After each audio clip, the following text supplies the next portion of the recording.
Kembali di Apa Kabar Indonesia Pagi, pemirsa, tadi kita sudah menyimak bagaimana paket pengantar dialog kita pada pagi hari ini, Andi Kumala. Meskipun ternyata lebaran nih masih 28 hari lagi, tapi ternyata ada yang udah nyolong start, udah ada yang silaturahmi ya.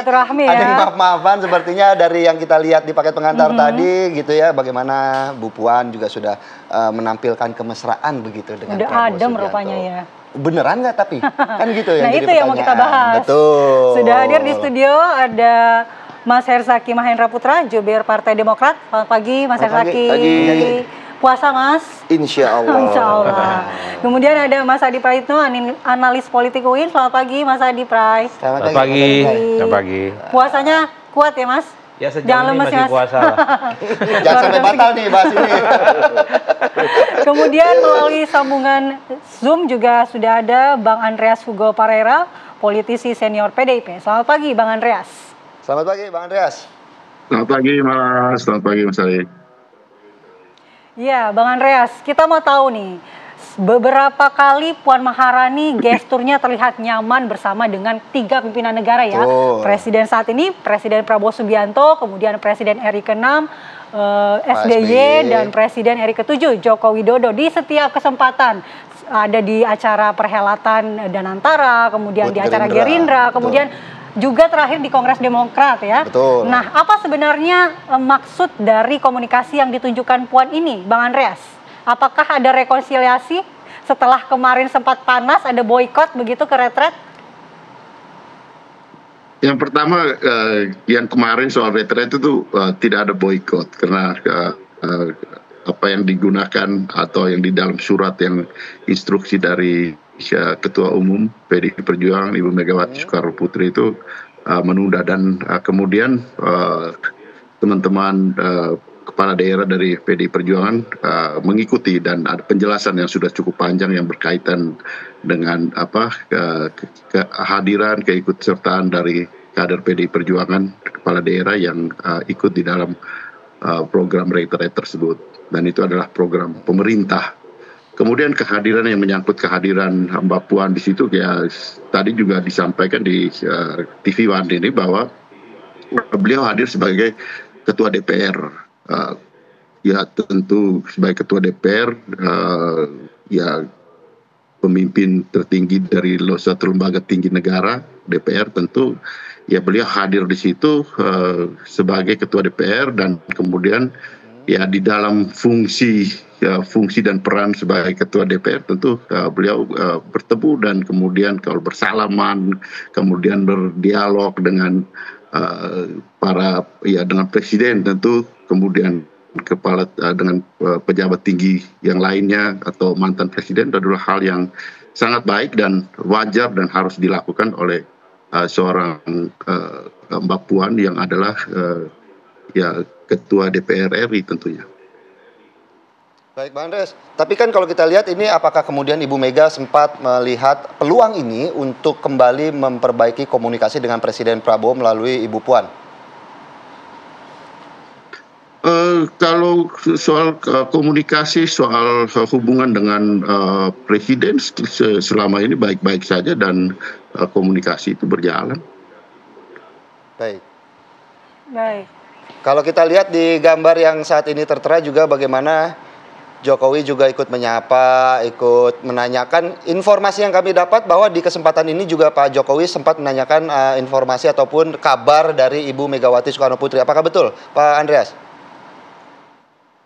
Ya, saya nggak tahu persis soal itu, tapi ya dalam konteks hubungan kemanusiaan ya sangat wajar dan biasa kalau orang saling bertanya tentang ya orang yang dihormati, orang yang pernah berhubungan baik, ya tentu hal yang biasa dan wajar sekali kalau saling menanyakan soal kesehatan, soal kehadiran, soal situasi yang ada, itu biasa.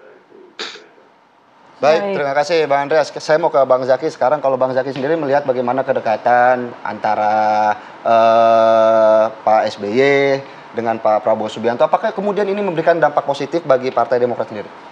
Iya, kalau dari kami melihatnya begini nih, ini kalau kita lihat foto tadi ya dan juga banyak beredar di media massa kan bagaimana ada Pak Prabowo, ada Pak SBY, ada Pak Jokowi gitu. Nyanyi kan, bareng bahkan ya. Makanya nyanyi bareng gitu. Ini kan suatu hal yang sangat positif gitu ya.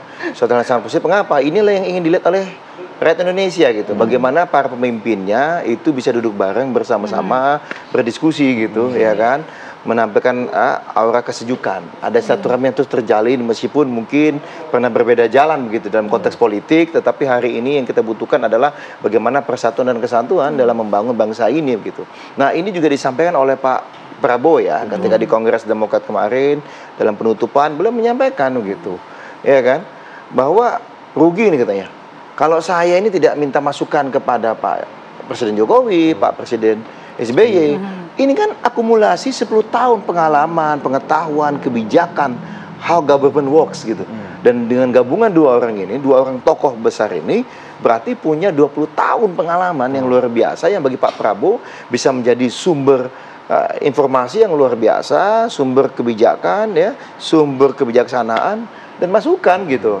Dan inilah menurut kami betapa sosok seorang Presiden Prabowo ini luar biasa menurut kami. Mengapa? Karena beliau nggak merasa harus menjadi saya paling hebat, saya enggak gitu.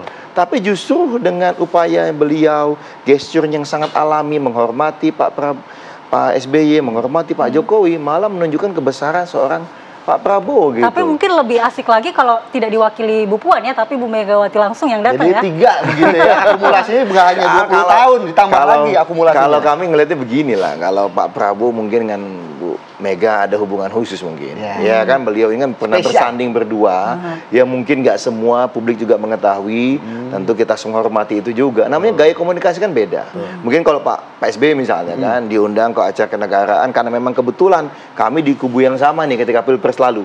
Iya kan, di 2024 lalu, dan kemudian namanya Pak SBY dan Pak Prabowo kan juga punya jejak rekam yang panjang sama ini gitu sejak Taruna sampai sekarang, sehingga ya mungkin nyaman gitu setiap kali diundang apapun ya wajar saja muncul. Namanya kan juga memang sejak awal mendukung penuh Pak Prabowo gitu baik di Pilpres sampai dengan sekarang. Termasuk kan, gitu. mendukung penuhnya kalau Ibu Megawati juga ikut join begitu. Jadi Fantastic Four kalau kita bisa lihat bisa jadi Fantastic Four nih. Kalau ya gini, kan? kalau dari Demokrat ya, apa yang kami tahu dari Pak SBY, apa yang kami tahu dari Mas Ahaye gitu, kita percaya betul dengan Pak Prabowo hari ini dan kita dukung penuh apapun langkah beliau.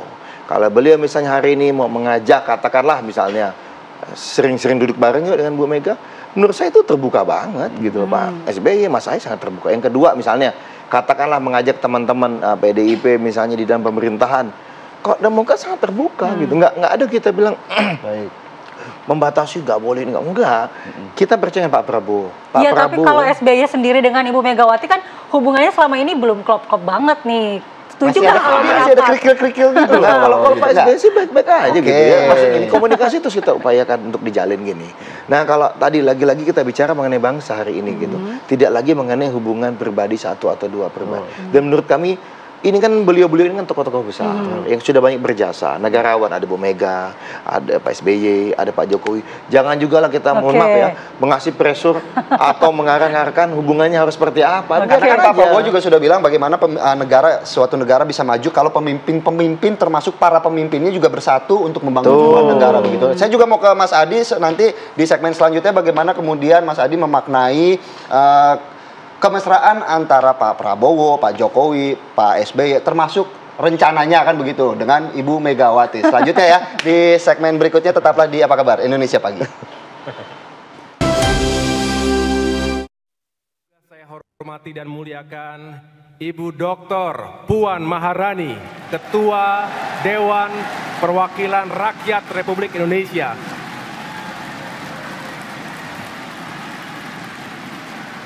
Sekaligus mewakili Partai Demokrasi Indonesia Perjuangan beserta para wakil ketua DPR RI lainnya. Kemarin saya menghampiri beliau saat peluncuran Danantara di istana dan saya senang karena beliau menyampaikan berkenan hadir dalam acara penutupan kongres ini. Terima kasih Mbak Puan, semoga persahabatan ini bisa kita jaga seterusnya.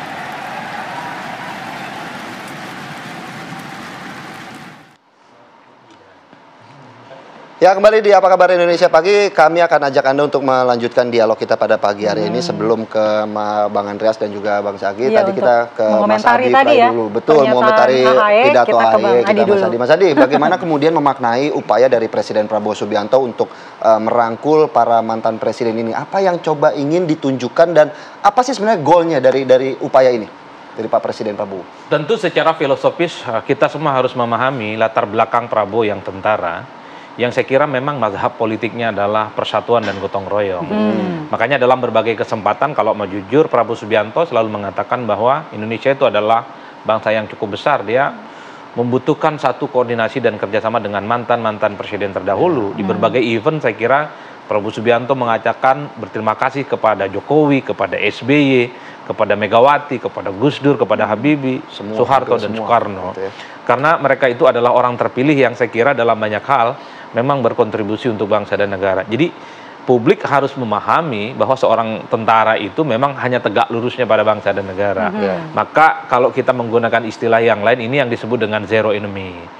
Yang kedua, sepertinya Prabowo Subianto dan pemerintahan kali ini itu memahami satu prinsip teori dalam ekonomi politik, bahwa pembangunan ekonomi, pertumbuhan itu bisa terjadi secara signifikan kalau tidak ada resistensi, tidak ada protes, dan tidak ada gejolak politik apapun.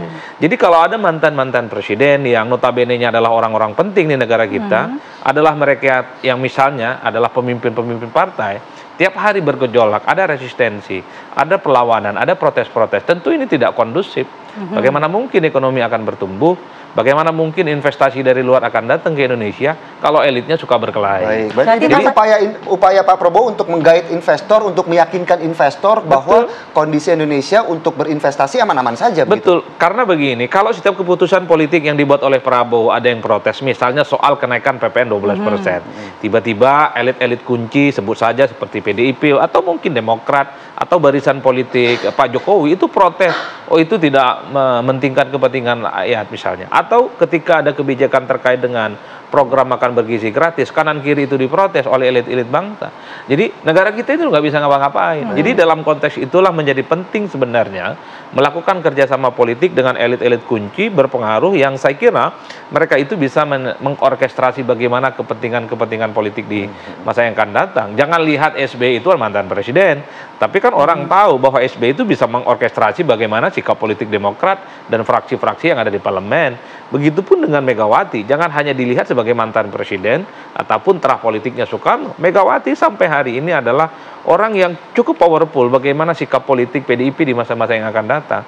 Kalau ada perintah misalnya PDIP untuk menjadi oposisi, kemudian konfrontatif terkait dengan kebijakan Prabowo, ya tentu suasana politik kita tidak akan kondusif, akan gaduh. Makanya saya bersyukur ketika ada kemesraan antar pimpinan-pimpinan di negara kita ini, kemudian di situ ada Prabowo, ada Jokowi, ada SBY, ada Puan Maharani, dan seterusnya, senang. Politik kita minimal di bulan Ramadan ini mirip-mirip Majlis Taklim. Ekosistemnya adem ya Mas ya. Mungkin kita tanya Bang Andreas. Betul. Bang Andreas, kalau kita lihat terkait dengan kemesraan ini, kemudian Puan Maharani datang ke arena retret, kemudian berfoto bersama, perbincangannya begitu hangat. Apa sebenarnya yang ingin disampaikan oleh Puan Maharani? Apakah Puan Maharani ini membawa pesan tertentu dari Ibu Megawati, Pak Andreas? Kita mulai dari apa yang tadi disinggung oleh Mas Adi juga soal gotong royong. Kalau kita lihat, kita tarik ke belakang, filosofi daripada gotong royong itu kan karena ada tujuan yang sama, dan di situ berangkat dari adanya perbedaan-perbedaan gitu, sehingga perlu ada kerjasama untuk mencapai tujuan itu gitu. Nah di situ tentu hal yang baik kalau kita lihat ya simbolisasi kemesraan yang tampil di publik. Tapi kita juga harus melihat bahwa ya di samping simbolisasi seperti itu perlu ada juga perhatikan hal-hal yang substansial gitu di dalam proses mengkristalisasikan perbedaan-perbedaan yang ada untuk mencapai suatu tujuan yang sama gitu. Kita katakanlah sekarang kita ingin, di samping kita ingin membangun hal-hal yang fisik, kita juga ingin membangun demokrasi di Indonesia gitu. Satu hal yang saya catat dalam beberapa waktu terakhir, Pak SBY misalnya memberikan pandangan-pandangan kritis yang cukup tajam yang berkaitan dengan rencana revisi Undang-Undang TNI.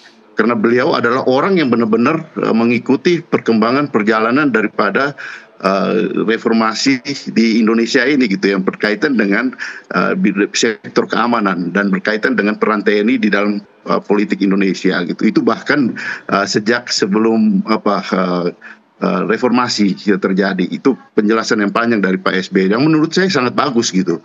Dan di situ Pak SBY mengingatkan supaya jangan sampai kita kembali pada dwi fungsi ABRI seperti yang dulu gitu. Nah, ini kan menunjukkan bahwa ya kemesraan itu perlu juga menghasilkan ada output yang substantif di dalam hubungan antar elit maupun antar misalnya di dalam hal ini adalah partai politik di dalam membangun negeri ini gitu. Jadi ada hal-hal yang bisa sifatnya simbolisasi daripada hubungan tersebut, tetapi juga rakyat mengharapkan, dan kita lihat ya Mas Adi saya kira tahu persis bagaimana rakyat mengharapkan dari hubungan yang mesra itu ada produk-produk yang substantif di dalam kita membangun negeri ini, baik secara fisik maupun hal-hal yang sifatnya ya demokrasi, hal-hal yang sifatnya toleransi bukan hanya antar elit tetapi juga di masyarakat gitu. Saya kira ini yang penting untuk menjadi perhatian kita semua ke depan. Baik Pak Andreas, tadi juga kita sudah mendengarkan bagaimana AHY menyebutkan bahwa kedatangan Ibu Puan juga salah satunya mewakili partai politik PDI Perjuangan. Apakah kemudian Puan Maharani ini mulai memainkan peran, mulai berakting sebagai ketua umum dari PDI Perjuangan ketika menghadiri acara-acara tersebut? Mewakili. Wah, itu Anda mau membuat konfrontasi itu namanya. Gini, dan pertanyaan itu sangat tidak, karena kita semua tahu gitu, Mbak Puan kan diundang sebagai ketua DPR, beliau juga adalah ketua DPP. Jadi ya kita tahu peran masing-masing, dan Mbak Puan memainkan peran itu dengan sangat baik gitu. Artinya ya membangun hubungan sebagai ketua DPR, tentu beliau perlu membangun hubungan secara dalam kapasitasnya sebagai ketua DPR, juga sebagai ketua DPP PDI Perjuangan. Tentu dalam kapasitas itu beliau memainkan peran, baik peran sebagai ketua DPR maupun fungsi sosialnya sebagai ya seorang politisi yang membangun relasi dengan berbagai kelompok gitu. Baik, saya mau ke Bang Zaky sekarang. Bang Zaky, bagaimana tadi juga Bang Andreas menjelaskan bahwa ini kan membangun relasi begitu, dan bahkan AHY juga menyanjung begitu, berterima kasih kepada Puan Maharani yang sudah hadir begitu di beberapa kesempatan. Seperti apa kemudian Demokrat bisa membangun ataupun membuat relasi ini menjadi semakin lebih maju? Ya, begini nih, kalau kita lihat ya apa yang disampaikan oleh Mas AHY ketum kami itu kan, itu suatu hal yang sebenarnya sangat positif dan konstruktif untuk demokrasi kita. Kita harus ingat gitu, hari ini generasinya sudah berbeda nih. Mungkin di sebelum-sebelumnya ada yang suka memainkan politik konfrontatif misalnya. Tetapi hari ini di generasi muda, ya ada Mas AHY, ada Mbak Puan, bagaimana kita bisa lebih kerjasama, kita kolaborasi. Boleh kita punya posisi yang berbeda, posisi politik, perbedaan pandangan, baik di parlemen, baik misalnya di dalam kontestasi. Tetapi bukan berarti hubungan pribadi kita ini kemudian mesti jadi musuh gitu. Enggak gitu, tetapi tetap kita jalin. Nah inilah kemudian kita bisa lihat bagaimana kemarin di kongres kami ya, ada Mas AHY, ada Mbak Puan, dan ada Mas Gibran gitu. Meskipun beliau sebagai wakil presiden, yang ini sebagai DPR RI, tetapi kan tetap ini kan mewakili katakanlah kekuatan-kekuatan politik gitu sebelumnya. Nah, dan ini kan menjadi hal yang sangat positif. Ini yang perlu terus kita bina nih, yang terus kita jaga, bagaimana komunikasi terus terjalin. Jadi masyarakat juga, mohon maaf ya, tidak lagi kemudian hari ini ada pertentangan di tingkat elit, masyarakat yang menjadi korban gitu, menjadi bermusuhan satu sama lain. Saat elitnya sudah salaman, duduk bareng, tertawa bareng, ngopi bareng kata Bang Adi, meskipun lagi puasa nih kan nggak bisa gitu ya. Atau kan? buka bersama bareng kan? Buka bersama bareng. Tetapi gitu. yang di grassroots masih pukul-pukulan gitu loh, nggak mau ngobrol, nggak mau chat-chatan. Nah inilah yang menurut kami politik kita hari ini sudah melangkah maju. Tapi artinya persahabatan yang dimaksud AHY ini kan memang Puan Maharani sebagai ketua DPR, tapi kan tidak bisa dipungkiri dia mewakili PDIP juga. Apakah persahabatan yang diinginkan AHY ini antara Demokrat dan PDIP? Ya kalau kita kan memang bersahabat juga. Katanya aja Bang Andreas, di parlemen kan seringkali ada isu-isu yang kita berjuang bersama. Kan begitu, memang ada isu-isu juga yang kita berbeda pandangan begitu. Ini kan hal yang wajar, namanya parlemen kan parle kan, berbicara kan gitu, memperjuangkan aspirasi masing-masing.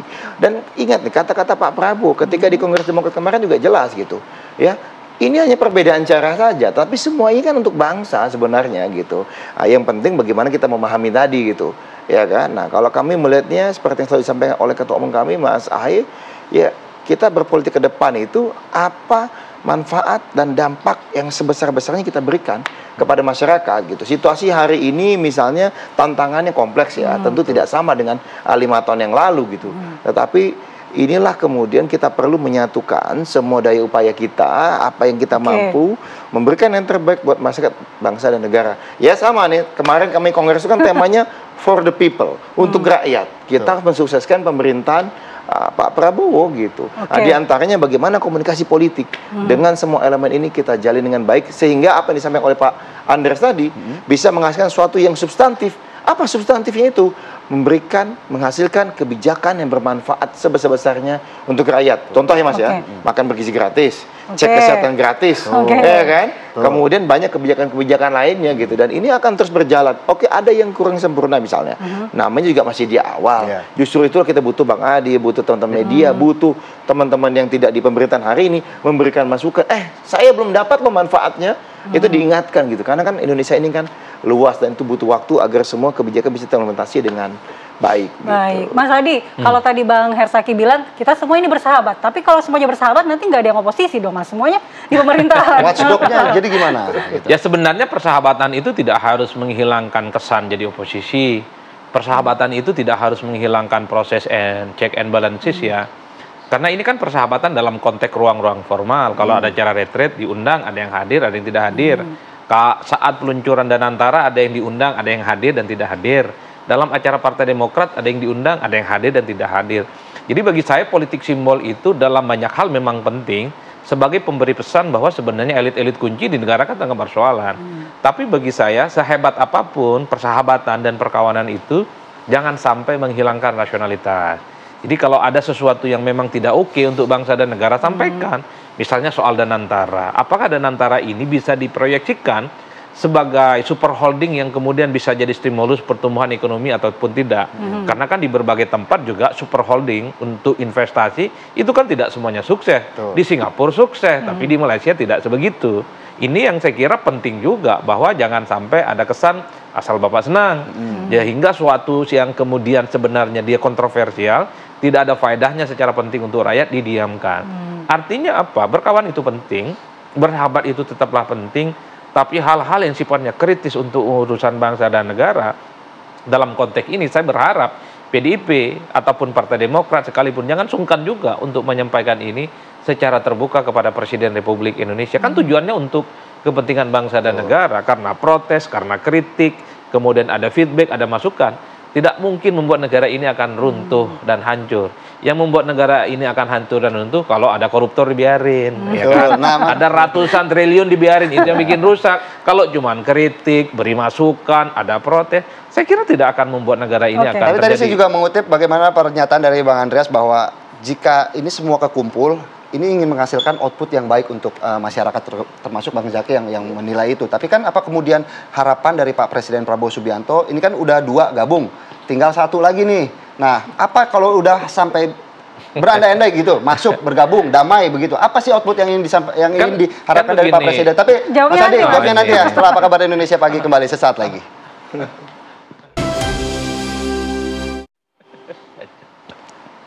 Kembali di Apa Kabar Indonesia Pagi, saya akan langsung bertanya ke Bang Zaki. Bang Zaki, jadi sejauh ini apakah ada upaya dari Demokrat sendiri untuk meyakinkan mungkin Pak Presiden Prabowo Subianto ataupun dari pihak PDI Perjuangan, Ibu Puan ataupun Megawati untuk ayo dong, cepet nih kita gabung nih bareng sama-sama gitu.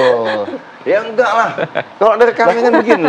Loh iya, kalau kami begini, pemimpin koalisi misalnya ya dalam Kim itu adalah Pak Prabowo. Dan hari ini beliau menjadi presiden, berarti pemimpin Indonesia, panglima tertinggi kan begitu. Sehingga apa yang menjadi arahan-arahan beliau itulah yang kemudian menjadi pegangan kami.